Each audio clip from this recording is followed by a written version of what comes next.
First, from the local storm team, the Mid-South's most accurate forecast. Good morning, everyone. I'm local storm team meteorologist Lauren Raymer. Another chilly start to our day, but better. Not as cold as this time yesterday morning. We're starting off above freezing. Better, 35 here in Memphis, 30 in Oxford. So our forecast first here, heading forward through the day, 37 degrees at 9 a.m., 44 at noon. The sunshine sticking around with us today, 45. More of a northerly breeze for the drive home. But I'll tell you, 50s right around the corner. Our planet coming up in a few minutes. All right, Lauren, right now at 5 on Good Day Memphis. New overnight Roll Tide. You're waking up to a new national champion. We'll show you how Alabama came out on top against Clemson. Also, two Mid-South mayors will be front and center as President Obama makes his final State of the Union address tonight. We have a preview.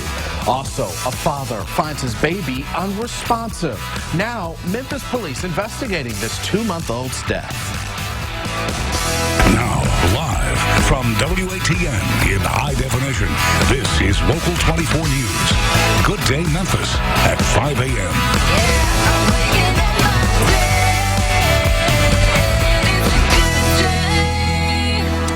And I want to thank you for starting your Tuesday with us. I am John Paul. Right now at 5 o'clock, you're waking up to a new national champion.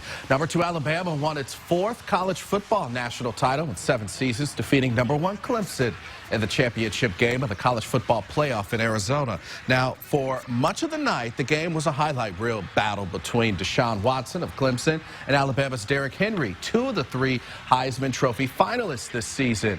But in the second half, Alabama tight end O.J. Howard pulled off 3 big plays that shot Alabama right to the top. Howard scored on a 53-yard pass in the third quarter and a 51-yarder in the fourth quarter. And with Alabama leading by 5 at 38-33, Howard took a swing pass for 63 yards to the Clemson 14. The final score here, 45-40.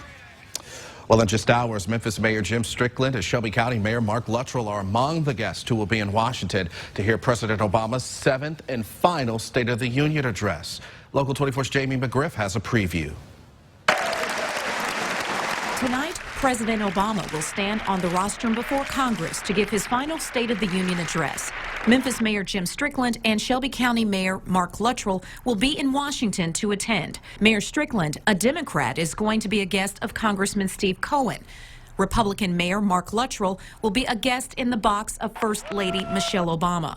Before going to hear the president's speech, we're going to go arm in arm to visit our congressional delegation in Washington and really try to put our best foot forward as far as Memphis and Shelby County and the Mid-South is concerned. The White House described Mayor Luttrell as a man who helped create specialty courts for drug, mental health, and veterans cases. We in Shelby County are one of the cutting-edge communities that's really addressing some of these innovative approaches in the area of specialty courts. He worked on resources to help former inmates get access to help to re-enter society.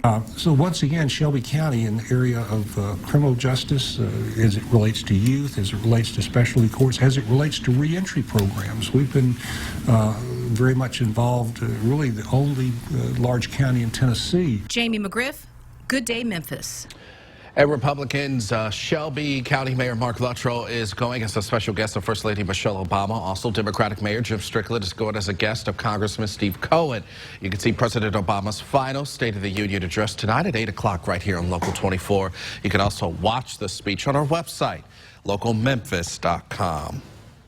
We're local in Memphis here at 5:04, and police investigating the death of a 2-month-old boy. He was found just before 11 Sunday night at a home in the 1800 block of Azell in South Memphis. Now, the baby's father told officers he found the child unresponsive and that his face was gray. The 2-month-old was rushed to Lebanner, where he died. Right now, police have not said if anyone will be charged. A Tipton County woman is convicted of first-degree murder for the 2013 death of her husband. Yesterday, a jury found Angela Brewer, who you see here on the screen, guilty of shooting and killing her husband, William Stan Brewer, as he slept at their home in Brighton. Angela Brewer claimed the shooting was an accident. The 45-year-old was sentenced to life in prison with the possibility of parole after 51 years. Mexican forces recaptured drug kingpin Joaquin El Chapo Guzman last week, 6 months after his prison escape. But despite the end of his freedom, a circus now beginning. Mexico's Attorney General now says his interview for Rolling Stone was essential to Joaquin Guzman's capture. According to a Mexican newspaper, intelligence teams took pictures tracking actor Sean Penn and Mexican actress Kate de Castillo as they arrived in Guadalajara. Now, the pair were on their way to meet the drug kingpin for a candid sit-down. Mexico plans to send El Chapo to the U.S. to face justice, but his attorneys are fighting this move.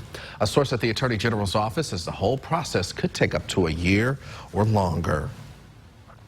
Continuing coverage now, investigators are trying to determine what caused a fire at a local high-rise for seniors that started in a bedroom. This happened at Serenity Towers on South Highland in the University of Memphis area. We are told this fire was on the 7th floor, no one injured. But many of the seniors were in wheelchairs, and the cold temperatures outside made evacuating the high-rise all the more difficult. Also this morning, lights back on in Whitehaven after MLGW officials say a raccoon is to blame for the outages. Last night, more than 7,000 customers were in the dark. Around 10, crews had the number down to about 1,600. The time right now is 5:06 here on this Tuesday morning. Let's get a check of your time saver traffic. Here's Chelsea. Thank you, John. So we're currently accident and delay free in the Sonic Traffic Center. We can take a look at that map. You see a lot of green all around town. Just moving smoothly at those posted speed limits. Let's get a look at those TDOT SmartWay cameras, though. The first is going to be I-40 at Warford, that north leg of the loop. You can see traffic is very open here, not causing any kind of issue, whether you're traveling east or westbound. We can also take a look at that south leg. This is I-240 near Perkins. The left side is that westbound traffic. The right is east. Again, still wide open here. But I'll keep you updated all morning long with your time saver traffic. All right, Chelsea, the time right now, 5:07 here on this Tuesday morning. It's a brand new tool for animal shelters, a pet abuse registry for the state of Tennessee. We hear from local animal advocacy groups about how this new law is working. And one Italian restaurant chain that's here in the Mid-South is giving away 1 million free meals. First, let's check in with local storm team meteorologist Lauren Raymer. How is it outside? You know, it's still a cold morning outside, better than where we were yesterday. We're going to be working in a few added clouds this morning across our northern counties. Will those clouds bring any rain? I'll have your forecast next. You're watching Good Day Memphis.